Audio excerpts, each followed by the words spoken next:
നമസ്കാരം കൂട്ടുകാരെ, രാജേഷ് കുമാറാണ്. എലി നിസ്സാരക്കാരനല്ല. എലി നമുക്ക് അസുഖങ്ങൾ മാത്രമല്ല പല രീതിയിൽ നമ്മളെ ദ്രോഹിച്ചുകൊണ്ടിരിക്കുന്ന ഒരു സാധനമാണ് എലി. ഇപ്പം എലിയെ പിടിക്കാൻ പാമ്പുകൾ പോലും വരുന്നില്ല. സത്യം പറഞ്ഞാൽ ഈ പാമ്പുകളൊക്കെ എന്ന് പറഞ്ഞാൽ നല്ല ജീവികളാണ്. ഏറെപ്പോൾ ഒരു കടിയോട് കൂടി അങ്ങ് മനുഷ്യൻ ചാവണമല്ലാതെ വേറെ ഒരു ഉപദ്രവവും ഈ പാമ്പിൻ്റെ കൊണ്ടൊന്നുമില്ല. ഈ എലി എന്ന് വെച്ചാൽ ഭയങ്കര ശല്യം എന്ന് വെച്ചാൽ വീട്ടിലും കാറുകാർക്കും മൊത്തത്തിൽ പ്രശ്നമുണ്ട്. ഏറ്റവും കൂടുതൽ ബുദ്ധിയുള്ള, അതായത് മനുഷ്യൻ്റെ ശരീരത്തിലെ ഓരോ പരീക്ഷണങ്ങളും എലികളിലാണ് ചെയ്യുന്നത്. കാരണം എന്താണെന്നറിയാമോ? മനുഷ്യൻ്റെ അതേ മെമ്മറി ഈ എലിക്കുണ്ട്. അതായത് ഈ എലി എന്ന് പറയുമ്പോൾ നിങ്ങൾ നിസ്സാര ഈ എലിയല്ലെന്ന്, പക്ഷേ നല്ല എലികളുണ്ട്, ചുണ്ടലിയല്ല.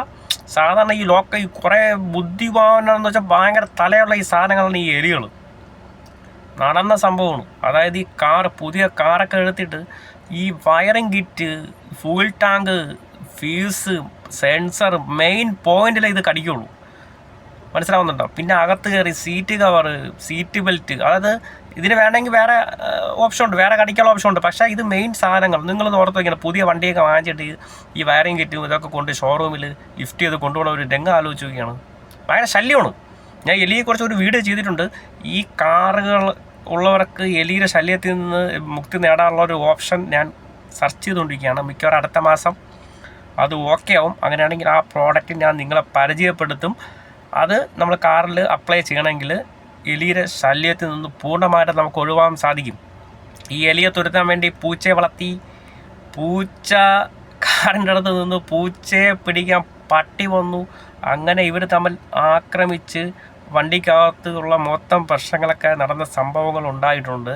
പിന്നെ എലിയെ കൊല്ലാൻ വേണ്ടി ഈ എലിവിഷം വച്ച്, എലിവിഷം തിന്നിട്ട് ഇത് സാധാരണ ഈ AC-യുടെ അതും ഡാഷ്ബോർഡിലൊക്കെ ചത്ത് സ്മെല്ല് വന്ന് ഫുള്ള് ഡാഷ്ബോർഡ് അഴിച്ച് അങ്ങനെ ഒരുപാട് പണികൾ ഈ എലി തരുന്നുണ്ട്.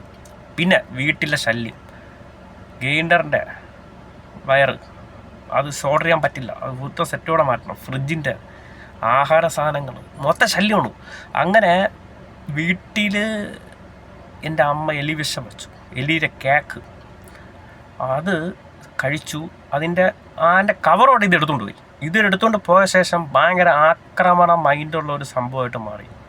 നടന്ന സംഭവം, എൻ്റെ പുതിയ 2 ഷർട്ട്, 2 പാൻറ്റ്, എൻ്റെ ഷൂസ് പോട്ടെ, പ്രതികാരം അമ്മയുടെ ഫോണിൻ്റെ ചാർജർ, അമ്മയുടെ ഡ്രസ്സ്, ബാഗ് മൊത്തം അത് ആക്രമിച്ച്. ഇതുകൂടാതെ അച്ഛനും കടികിട്ടി, അളിയനും കടികിട്ടി. അവർ പോയി ഇഞ്ചക്ഷൻ എടുത്തു. ഓർത്തോ, എലിയുടെ ബുദ്ധി ഓർത്തോണം. എലി ഭയങ്കര പ്രശ്നക്കാരനാണ്. ഈ എലിയെ നിസ്സാരമായിട്ട് കാണല്ല. അസുഖങ്ങളെല്ലാം നമ്മളെ ദ്രോഹിക്കുന്ന ഒരു സാധനമാണ് ഈ എലി എന്ന് വെച്ചാൽ. എലി തുരത്തുള്ളത് എത്രയും പെട്ടെന്ന് ആ പ്രോഡക്റ്റ് ഞാൻ 1 വർഷം കൊണ്ട് ഇതിൻ്റെ പുറകിലുണ്ട്. പക്ഷേ അത് സക്സസ് അല്ല. എനിക്ക് 100% ഉറപ്പ് വന്നെങ്കിൽ മാത്രമേ അത് നിങ്ങളെ ഞാൻ പരിചയപ്പെടുത്തത്തുള്ളൂ. ഫസ്റ്റ് സ്റ്റെപ്പ് ഞാൻ അത് പരീക്ഷിച്ച് നോക്കും. അത് ഓക്കെ ആണെങ്കിൽ 100% അത് വല്ല താമസമില്ലാതെ ഒരു 2-3 മാസത്തിനകം സെറ്റാവും. പല ആൾക്കാർ എന്നെ വിളിച്ച് ചോദിക്കുന്ന ഒരു രാശി, എലിയിൽ നിന്ന് എങ്ങനെ രക്ഷപ്പെടാൻ സാധിക്കും, എലി ഭയങ്കര ശല്യമാണ്, ആരെയാണ് ചെയ്യാറ്. ഈ എലി ശല്യം എന്ന് വെച്ചാൽ ഈ എലി വണ്ടിക്കകത്ത് കയറി കഴിഞ്ഞാൽ എലിയെ പിടിക്കാൻ പാമ്പ് വരും. അങ്ങനത്തെ ഒരുപാട് പ്രശ്നങ്ങളുണ്ട് ഈ എലിയിൽ. അപ്പോൾ അത് ഞാൻ എത്രയും പെട്ടെന്ന് അത് പരിഹരിക്കും. അപ്പോൾ അത് ഞാൻ നിങ്ങളെ പരിചയപ്പെടുത്തും. നല്ല വിശ്വാസமாக എനിക്ക് ബോധ്യപ്പെട്ടാൽ മാത്രമേ ഞാൻ നിങ്ങളോട്ട് ഷെയർ ചെയ്യത്തുള്ളൂ. ഓക്കെ, അപ്പോൾ ഈ എലിയെ സൂക്ഷിക്കുക.